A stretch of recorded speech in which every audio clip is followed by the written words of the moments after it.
It's the end of leg 9, Newport to Cardiff, and the final boat, Sun Hung Kai Scallywag, with skipper David Witt, is just a few moments away from crossing the finish line. Another nighttime arrivals and another tricky approach up the River Severn, the tide not helping David Witt and their crew. And at times even, we know, having the anchor out was only a few hours ago. The progress was so slow with the tide pushing them all the way back out. That anchor was down to stop the backwards motion, but now the breeze is there, and in fact we've even seen them change a few sails over the last few hours as the breeze has built, so plenty of power now, but choppy sea, spectators out there, the camera ribs out there, this bringing leg 9 to a close for Sun Hung Kai Scallywag. It's not been a perfect leg for them.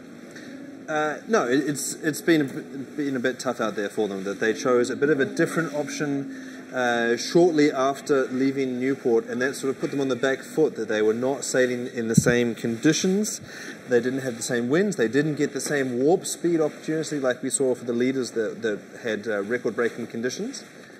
So, yeah, but a bit of a challenge to do anything when you're not in the same weather as the rest of the boats. Well, they're through the line now, and as we can see, what looks to be the J1 coming down the Hank sail, one of the worst sails in terms of energy sapping changes. That will be the last time that they will bring it down for a good few days. Now they're going to make the journey up into Cardiff, where the Volvo Ocean Race Village is waiting for them. All the other teams finishing a few hours ahead. Team Brunel taking the win and taking the bonus point. But with the onboard cameras, we can see onboard Sun Hung Kai Scallywag, it's not celebrations, it's not backslapping at this point. There's obviously so many trials and tribulations that this team has come through, but from a performance point of view, you know, they've got their eyes set a lot higher than what they've been doing in this leg, certainly.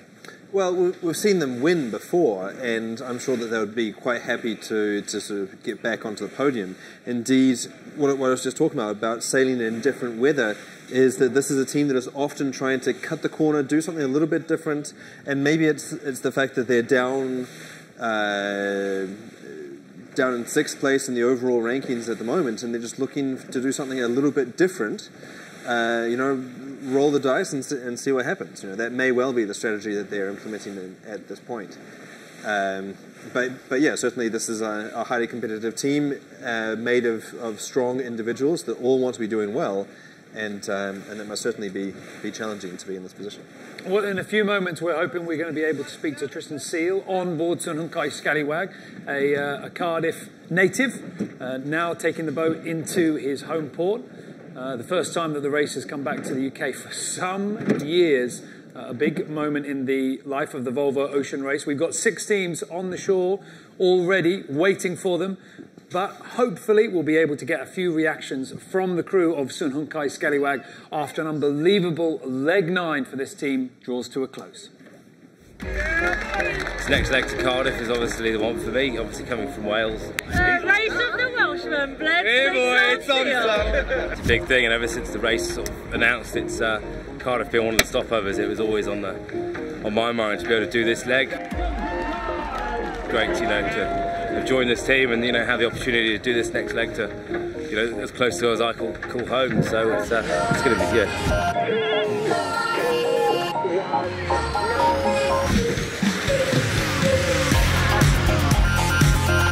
Yeah, no, it's been a really quick start to the leg, which is awesome. We're making some good progress. Yeah, it's a bit of a wild ride on deck.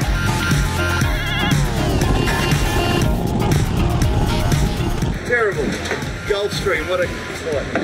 Basically, the next is when to jibe, so thought we would have jibed about 12 hours ago, but everyone still seems to be going this way, and so are we. So that's the next decision to be made.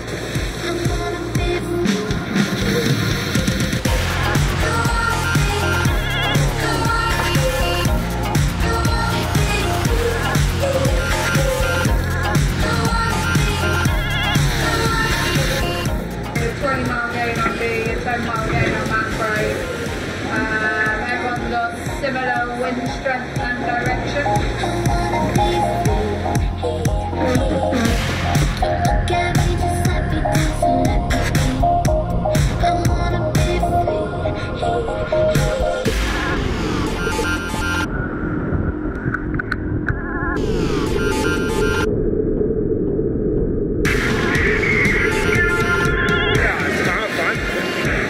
get into.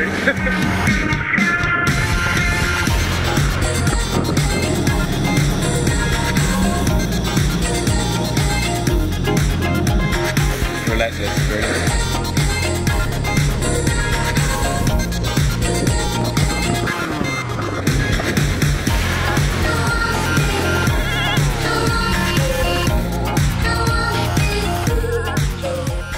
Very like this, the opportunity. There's very few people in the world that get the chance to do this. So yeah, I should probably count my lucky stars that I just get to get that experience. 214 miles behind. Imagine what the next skid's going to be like. We're just sailing into some light winds and then a bit of a transition where hopefully the fleet compresses.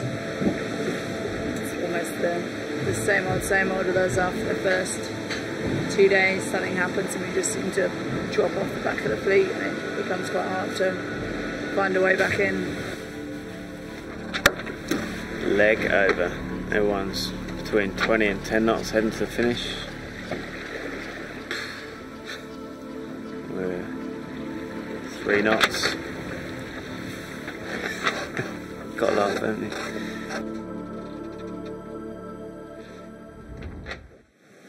Well, it's been a tricky transatlantic leg for St Hunkai Scallywag and all the teams here, but now it draws to a close.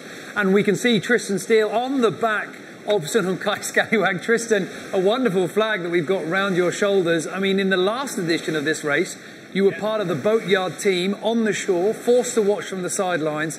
Now you're here as a sailor and welcoming a team into your home port.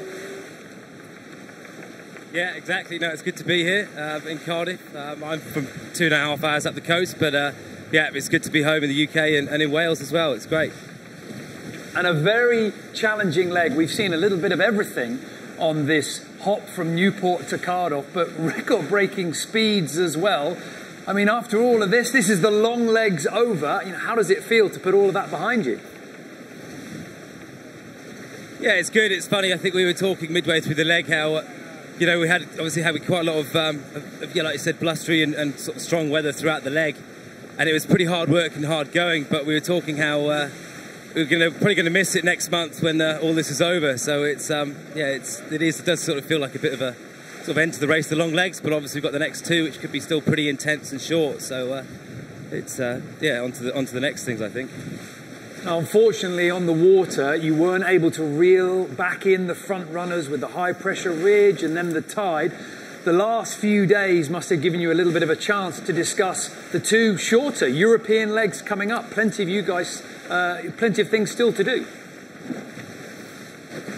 Yeah, no, for sure. And I think, you know, for lots of us, it's these next 2 legs. You know, I haven't been up that way, and I think most people have been round the top there. So I think there'll be a lot of other challenges, and you know, so it can still be pretty fraught and intense. So it's still all to play for. They all, you know, there's still lots of points to play for. So yeah.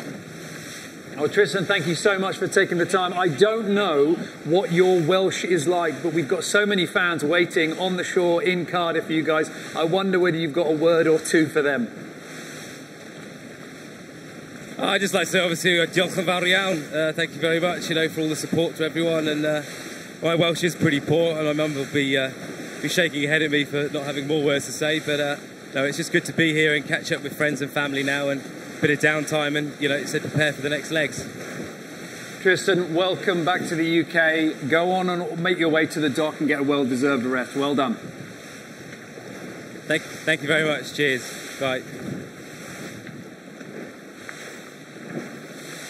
Tristan Steele, crew member of St Hunkai Scallywag and Welshman, as the boat crosses the finish line. The last team to finish here for leg 9 of this edition of the Volvo Ocean Race. And Conrad, let's look a little forward now. We've got 2 legs remaining in this edition of the race. They're fundamentally different from what we've seen before. Very definitely. There's going to be a distinct contrast to the big ocean legs that define this race. It is called the Volvo Ocean Race for a reason, but now it's going to be the short sprints around the coastlines where the sailors are going to have to incorporate their sort of local knowledge. We've got lots of Europeans who know these waters relatively well, but also there's going to be lots of local effects with the wind as well, that the winds will be bending around the headlands. There's going to be lots of tactical manoeuvres, lots of tacking and jibing, lots of stacking. It's a brutal way to finish this marathon around the world. And also a chance to see maybe some other teams who haven't quite had the opportunities, haven't had their chance to shine. I'm thinking, turn the tide on plastic. I mean, Sun Hung Kai Scallywag to a certain degree, Vestas 11th Hour Racing. I mean, you're going to have the back markers trying to burn their name into the Volvo Ocean Race. We're going to have the front three teams duking it all the way out to that final finish line in The Hague. The last two legs of this Volvo Ocean Race are going to be absolutely critical.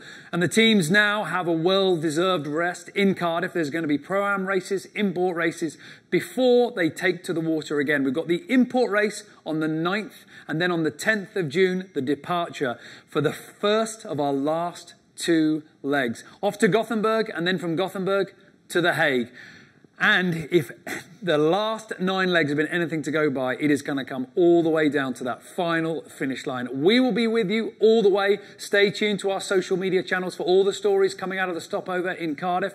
And then we will see you again for the import race and as the offshore legs continue in this edition of the Volvo Ocean Race.